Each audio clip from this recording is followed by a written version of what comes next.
The witch hunt for Donald Trump's taxes is now over.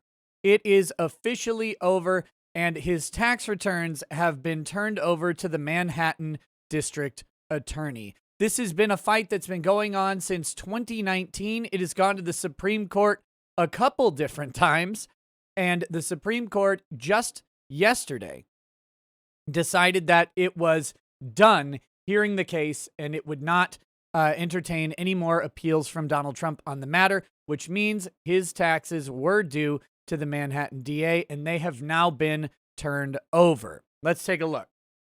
Why am I looking at this, though? Hey, I'm Nick Rekieta of Rekieta Law, a small law firm in central Minnesota. I'm a lawyer. I'm also a legal and political commentator here on YouTube. If you like legal and political news, opinion analysis, jokes, commentary, all that stuff, hit the subscribe button and the notification bell so you don't miss any uploads.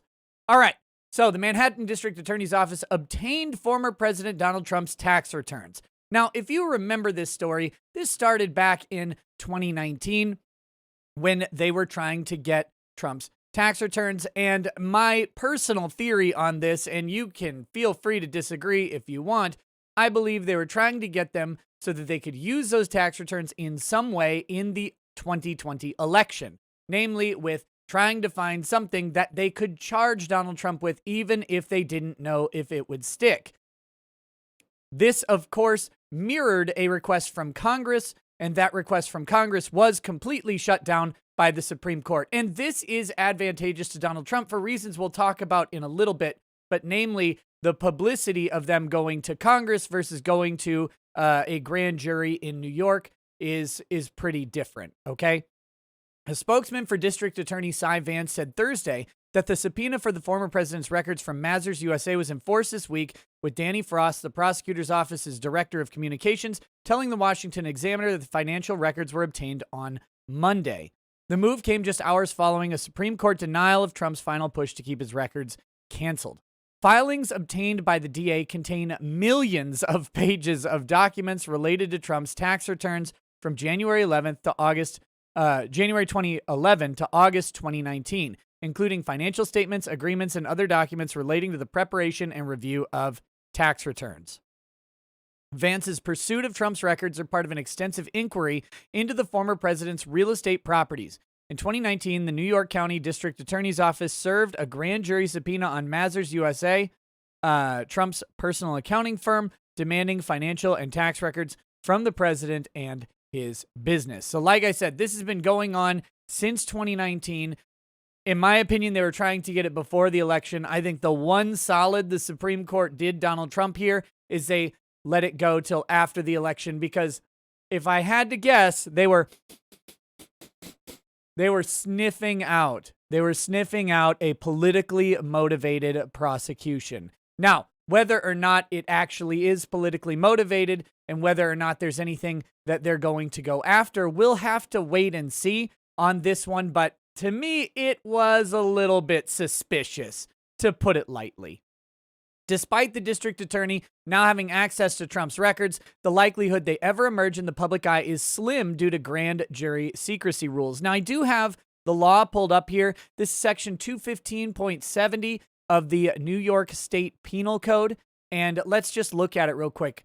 It's a mouthful, but I'll break it down after we read it. A person is guilty of unlawful grand jury disclosure when being a grand juror, a public prosecutor, a grand jury stenographer, a grand jury interpreter, a police officer, or a peace officer guarding a witness in a grand jury proceeding, or a clerk, attendant, warden, or other public servant having official duties in or about a grand jury room or proceeding, or a public officer or public employee.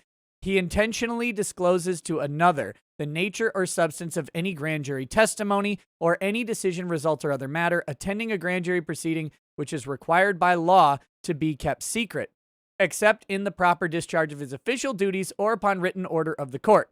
Nothing contained herein shall prohibit a witness from disclosing his own testimony. Okay, grand jury proceedings in New York are highly, highly protected. And as you can see at the bottom, unlawful disclosure is a Class E felony. So if some clerk or reporter or someone, court reporter, not a media reporter, we're going to talk about that in a minute. If someone inside that secret grand jury room, through without some sort of written order from the court, were to disclose Trump's taxes, say to a journalist for the New York Times or something like that, they would be guilty of a Class E felony and subject to criminal prosecution, and then, of course, to a, a quite lengthy jail sentence would be possible there. So they really, really want to protect this. Now, color me skeptical. Color me skeptical that these won't come out just because there's a law, but there is a law. Now, this law is inclusive. It's an inclusive but also exclusive law. This weirdly worded, but basically the list itself is the list. Nobody else on that list is subject to the same penalties. So, public official would be a prosecutor or whatever are public officials or public employees, public officers. They cannot disclose this. Similarly, no one in that courtroom can disclose this. But if someone outside of this list were to happen to get their hands on it, there's no penalty for that. So, like, if a reporter were to receive the illegal documents through some anonymous dump of data somewhere, or a hacking or something like that, then there would be no protection for the disclosure of those documents. If a reporter were to get a hold of them, they can disclose them so long as the reporter didn't unlawfully procure them, which means very specifically that the reporter would have had to have someone do it, like induce through a conspiracy someone to act in this way. But if the reporter didn't participate in the conspiracy and it was just sent them and they disclosed them, there would be no criminal penalty for that. The list in the statute is the list. So, let's just, again, color me skeptical on what's going to happen there. But there is a law protecting those. And that is a big difference from the House trying to requisition Trump's tax records. If they got a hold of them, there wouldn't be similar protections for Trump's privacy there. So prosecutors could examine the documents for inquiries, including property valuations, tax benefits, and loan paperwork. In October 2019, a federal judge in New York ruled Trump must hand over his tax returns, went to the Supreme Court, came back.